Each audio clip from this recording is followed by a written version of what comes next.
Hi everyone, this is Pastor Laura with Bible Bootcamp for the day. I am here at the Christian Youth Center of Morris, where Brad is recording his portion of the virtual crosswalk. We are the only ones here, and in case you didn't know, we are having the crosswalk we normally have. Pastor Roy and his associate Faith are of the Presbyterian Church are putting together the crosswalk virtually, so you'll get to see that on Friday. But today in Bible Boot Camp, we have a very exciting book to look at, which is the book of Leviticus. So far we've done Genesis, Exodus, and now we're on Leviticus. So we're still in the Pentateuch, those first 5 books of the Bible: Genesis, Exodus, Leviticus, Numbers, Deuteronomy. And just as a reminder, our contest to memorize all 66 books of the Bible is still on. So if you have any desire to win a $5 gift card or a fabulous burrito blanket, no one has yet taken me up on this offer. So if you are home and needing something to do, memorizing those books is a great challenge for you. But today we're looking at the book of Leviticus. Leviticus is probably one where if you ask people what book in the Bible they've never read or don't have any interest in reading, it might be this one, because when we think of Leviticus, we think of a book full of laws, a lot of which we don't really understand or follow today. Leviticus is actually a really, really interesting book and a very powerful book in what it teaches us about God and teaches us about ourselves. Leviticus is basically a call to personal and social and creational holiness. And Leviticus 19:2 kind of sums that up. Be holy, for I am holy. And I obviously is God. Be holy, for I am holy. So how do we maintain that holiness? How do we become a holy people as individuals and then as a society? And that's kind of the cool thing about Leviticus. It's not just about my personal holiness. It's also about my entire community. How can we together become a holy people? And it even goes beyond that. It's not just about society, but it even goes into creation. How can we as humans, in Genesis, God charged humans to be caretakers to the earth.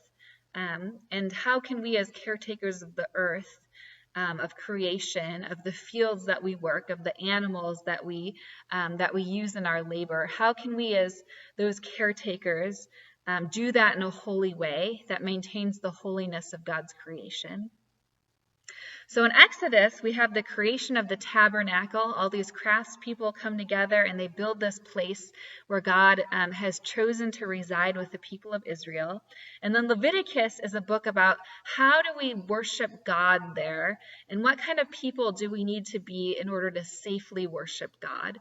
And the safely part is interesting because there's always this sense that God's holiness is so far beyond us, the sense that God is such an awesome, holy being that humanity can't measure up to that.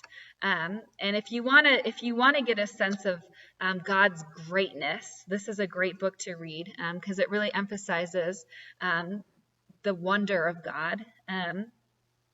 So we have this theme of the tabernacle, this theme of holiness, and then we get into other themes.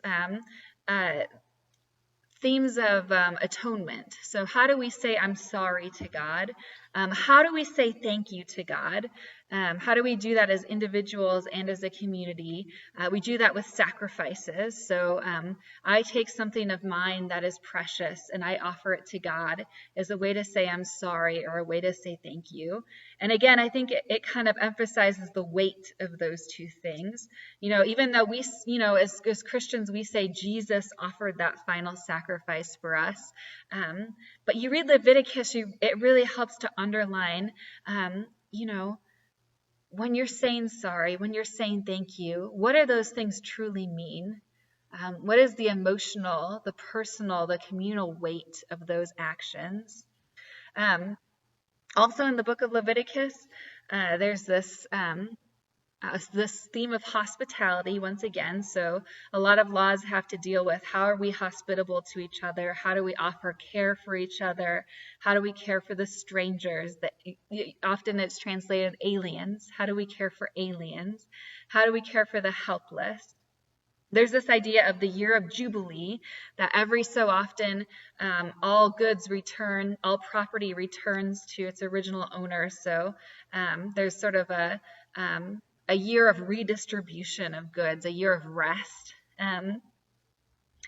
And then there's this whole issue of ritual life and this matter of purity or impurity. So the idea that that in order to be close to God, you need to be in a pure state, both morally and ritually. So on the ritual side, you have laws about things like you can only eat animals that have been deemed pure. And then how do you deal with bodily fluids that are related to life and to death? And then you also, in the people of Israel, you have a specific group of people called the Levites. So that's the family of Moses' brother Aaron. And those people are set apart to be priests. So to come before God in the tabernacle on behalf of everyone else. And what are the rules for them, especially in terms of being pure and able to do their work in the tabernacle? So these rules about ritual purity and impurity, these are not about moral judgment. So it's not like the book is saying that eating pigs is bad, that it's a morally bad thing to do. It's not saying that being a woman who's menstruating is bad.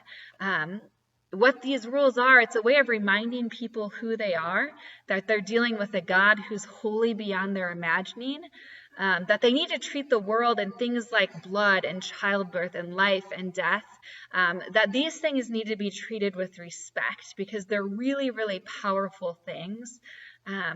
That creation and the body, that these things have their own power, and these laws remind us of who created these things, how do we respect these things in our lives. And overall, these rules and the moral rules, the ritual rules, they're about how do you remember who you are as a people?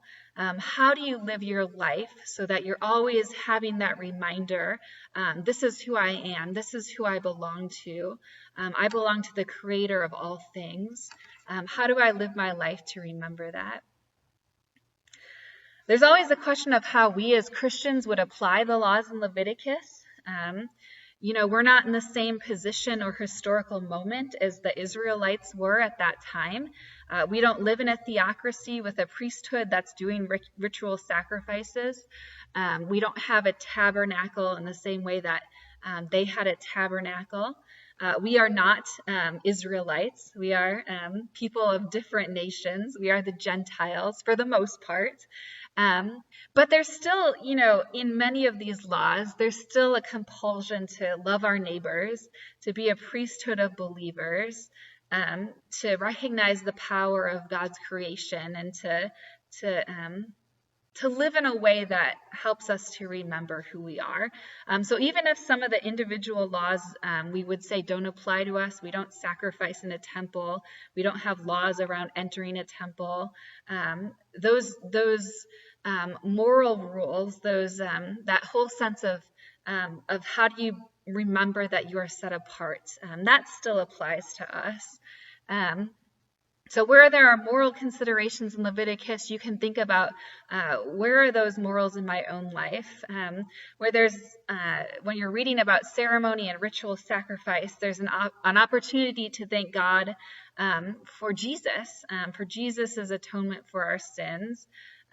There's an opportunity to consider the weight of our sin and the weight of God's forgiveness. So to pick out a piece of Leviticus to share with you, I've been picking out a piece of each book to kind of share. Leviticus 25 has to do with the Sabbath year and the Sabbath in general. So Leviticus 25, verse 1. The Lord said to Moses at Mount Sinai, "Speak to the Israelites and say to them, when you enter the land I'm going to give you, the land itself must observe a Sabbath to the Lord. For 6 years sow your fields, and for 6 years prune your vineyards and gather their crops. But in the 7th year, the land is to have a year of Sabbath rest, a Sabbath to the Lord. Do not sow your fields or prune your vineyards. Do not reap what grows of itself or harvest the grapes. The land is to have a year of rest. Whatever the land yields during the Sabbath year will be food for you, for yourself, for your male and female servants, and the hired worker and the temporary resident who live among you, as well as for your livestock and the wild animals in your land.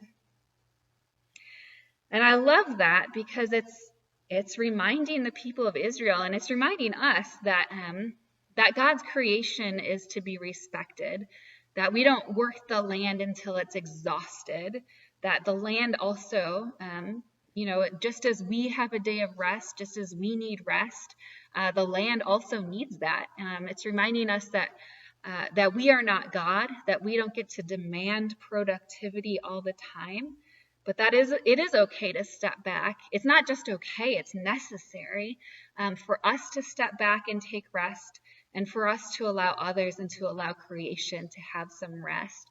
And in that rest, we remember that we are not God. We are not the ones who make things grow. We are not the ones who sustain life, that it's God who does that. And that rest gives us a chance to remember that. And I love the passages about Sabbath because they're such a good reminder of that. So Leviticus, if you get a chance, open it today, read a little bit in there, and memorize your 66 books of the Bible. And I will see you next week for the book of Numbers.